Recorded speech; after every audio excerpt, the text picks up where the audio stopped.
اللہ تعالیٰ نے قرآن کریم میں ارشاد فرمایا فَلَا تَقُل لَّهُمَا اُفٍّ وَلَا تَنْهَرْهُمَا، اپنے والدین یعنی کہ ماں باپ آپ کے بڑھاپے کو پہنچ جائیں، فَلَا تَنْهَرْهُمَا، ان دونوں کو کبھی جھڑکنا نہیں ہے۔ تفاسیر کی کتب میں ملتا ہے کہ اف سے مراد امام فخر الدین رازی نے جو لیا ہے، فخر الدین رازی کہتے ہیں کہ ایک شخص کے والدین یا دونوں میں سے کوئی ایک بڑھاپے کو پہنچ گیا ہے تو اس کو پاخانے کی حاجت ہے، والدین میں سے کسی ایک کو پاخانے کی حاجت ہے تو وہ ان کو پاخانے کے لیے لے کر جا رہا ہے، رفع حاجت کے لیے وہ لے کر جا رہا ہے اور وہ اپنے ہاتھوں سے یہ کام کروا رہا ہے۔ جیسے بچپن میں ماں اپنے بچے کو پالتی ہے تو وہ یہ چیزیں نہیں دیکھتی کہ یہ گندگی ہے یا غلاظت ہے، بڑے محبت سے پالتی ہے۔ تو اب وہ بڑھاپے کو پہنچ چکے ہیں اور بچے پر یہ وقت آ گیا ہے کہ وہ ان کو سنبھال رہا ہے، اب وہ ان کو رفع حاجت کے لیے لے کر جا رہا ہے، اور اگر وہ اس بدبو کی وجہ سے، اس جو غلاظت ہے اس کی بدبو کی وجہ سے وہ شخص، وہ اولاد اپنے والدین کی یا اپنے ماں باپ میں سے کسی ایک کی رفع حاجت کے وقت جو بدبو آتی ہے اس کی وجہ سے اپنے ناک پر ہاتھ رکھ دیتا ہے، تو امام فخر الدین رازی کہتے ہیں یہ بھی اف ہے، اس سے بھی قرآن نے منع فرمایا۔ آپ خود اندازہ کریں کہ اس قدر قرآن میں تاکید کی گئی ہے کہ انہیں اف تک نہیں کہنا۔ اب آپ خود حساب لگائیں، جس والدین کو اف تک نہ کہنے سے روکا گیا ہے، ان والدین کے ساتھ بدتمیزی کرنا، ان والدین کو جھڑکنا، ان والدین کو جواب دینا، ان کی دل آزاری کرنا، یہ کس قدر، بلکہ یہاں تک اللہ معاف کرے آج کل معاملات پہنچ چکے ہیں کہ والدین کو ستایا جاتا ہے، والدین کے ساتھ زیادتی ظلم کیا جاتا ہے۔ کیسی کیسی خبریں ملتی ہیں کہ اپنے ماں باپ کو ایک باہر، جو گھر کے باہر سیڑھیوں کے نیچے جو تھوڑی سی جگہ ہوتی ہے وہ جگہ دی ہوئی ہے اور اپنی فیملی گھر کے اندر رہ رہی ہے۔ خدا کے بندو، یہ وہی ہے جب بچپن میں بچہ پیشاب بھی کر دیتا تھا تو ماں اس گیلی جگہ پر خود سو جاتی تھی، بچے کو سردی کی وجہ سے ٹھنڈ نہ لگ جائے، اور اپنے اس بچے کو اپنی گرم سینے پر لگا دیتی تھی۔ تو آپ حساب لگائیں قرآن کتنے پیار سے کہہ رہا ہے فَلَا تَقُل لَّهُمَا اُفٍّ وَلَا تَنْهَرْهُمَا۔ جو خدمت والدین ہے اس کا صلہ بہت عظیم ہے۔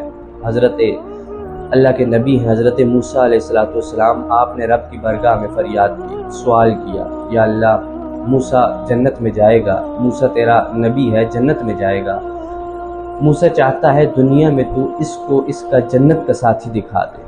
حضرت موسیٰ علیہ السلام کی دعا قبول کی گئی۔ اللہ نے فرمایا اے موسیٰ فلاں ایک مقام ہے، اس مقام پر تم چلے جاؤ، ادھر جانا ایک قصاب ہے، وہ جو قصائی کا کام کرتا ہے، وہ جو گوشت کا کام کرتا ہے، وہ تمہیں اس دکان پہ ملے گا، وہ تیرا جنت میں تیرا ساتھی ہوگا۔ حضرت موسیٰ علیہ السلام رخت سفر باندھتے ہیں اور اس کی طرف چل پڑتے ہیں۔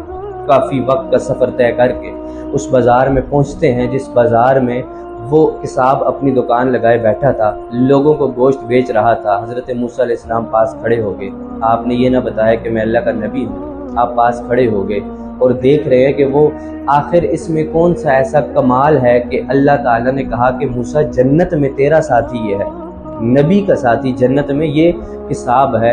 تو حضرت موسیٰ علیہ السلام وہ نوٹ کر رہے تھے کہ آخر کون سی اس کی ایسی حرکت ہے جو رب کو پسند آ گئی ہے۔ آپ کھڑے ہوئے پاس، گاہک آتے ہیں، وہ ان کو گوشت کاٹ کاٹ کے دینے میں مصروف ہے، اور ساتھ ساتھ ایک آپ نے عادت دیکھی کہ وہ چھوٹی اچھی جو بوٹی بیچ میں سے نکلتی تھی نا، وہ تھوڑی تھوڑی ہر جگہ سے ساتھ ساتھ اتارتا اور ایک جگہ جمع کرنے میں مصروف تھا۔ حضرت موسیٰ علیہ السلام بڑے پریشان ہیں کہ یہ کام کیا کرنے میں مصروف ہے، لیکن برحال اللہ نے فرما دیا تھا کہ موسیٰ جنت میں تیرا ساتھی یہ قصاب ہے۔ آپ رضی اللہ علیہ السلام دیکھتے رہے۔ پھر کیا ہوا، شام کا وقت آیا، آپ نے انہیں بتایا کہ میں تیرا مہمان ہوں۔ بڑی خوشی سے وہ، آج کل تو مہمان نوازی کا وہ دور نہیں رہا، لیکن بڑے خوش ہوئے کہ ہمارے گھر میں کوئی مہمان آیا۔ وہ قصاب حضرت موسیٰ علیہ السلام کو لیتا ہے اور اپنے گھر کی طرف چل پڑتا ہے، اور موسیٰ علیہ السلام کے ذہن میں ایک ہی بات ہے کہ میں ذرا نوٹ کروں، میں ذرا دیکھوں کہ کون سی ایسی وجہ ہے کہ اس کی ادا پسند آ گئی ہے۔ جب گھر جاتے ہیں حضرت موسیٰ علیہ السلام کو ایک جگہ بٹھاتے ہیں اور ساتھ ہی خود کھانا تیار کرتے ہیں۔ وہ جو گوشت کی چھوٹی چھوٹی بوٹیاں بڑے پیار سے انہوں نے نکالی تھی نا، وہ اب ساتھ گھر میں خود تیار کرتے ہیں۔ جب کھانا تیار ہو گیا، اپنے سامنے رکھا گیا، موسیٰ علیہ السلام کو بھی ساتھ ملایا گیا، کھانا شروع ہو گیا۔ موسیٰ علیہ السلام نے دیکھا کہ وہ شخص ایک نوالا اپنے منہ میں ڈالتا ہے اور پاس ایک چھوٹا سا بوری نما، وہ جو اس دور کے مطابق سمجھ لیں کہ جو لکڑی سے بنایا جاتا تھا، ایک زنبیل ٹائپ، وہ پاس پڑی ہوئی ہے، اور وہ شخص ایک نوالا اپنے منہ میں ڈالتا ہے اور ایک نوالا اس زنبیل کے اندر ڈالتا ہے۔ موسیٰ علیہ السلام بڑے حیران تھے، آخر یہ معاملہ کیا ہے؟ اسی اسنا میں آپ نے کچھ چیز طلب کی اس شخص سے، تو وہ شخص اندر چلا گیا وہ چیز لینے، تو آپ نے ایک دم سے اس کا منہ کھولا، وہ جو زنبیل تھی، وہ جو ایک مرتبان سا پڑا تھا، آپ نے اس کا منہ کھولا تو کیا دیکھا کہ اندر ایک بہت ہی ضعیف عمر رسیدہ خاتون بیٹھی ہیں، اور اس نے جب موسیٰ علیہ السلام کا چہرہ دیکھا تو وہ اسی وقت کلمہ پڑھ کر دنیا سے چلی گئی۔ جب وہ شخص واپس آیا، اب دوبارہ بیٹھا کھانے پر، ایک نوالا اپنے منہ میں ڈالتا ہے، دوسرا نوالا اس نے دوبارہ زنبیل میں ڈالا، لیکن کیا ہوا، نوالا آگے سے وہ ریسیو نہیں کیا گیا۔ تو اس شخص نے ایک دم سے اس کا منہ کھولا، دیکھا اس کی ماں اس دنیا سے کوچ کر گئی تھی۔ تو وہ شخص موسیٰ علیہ السلام کی طرف مڑتا ہے اور کہتا ہے کہ آپ اللہ کے نبی موسیٰ تو نہیں ہیں؟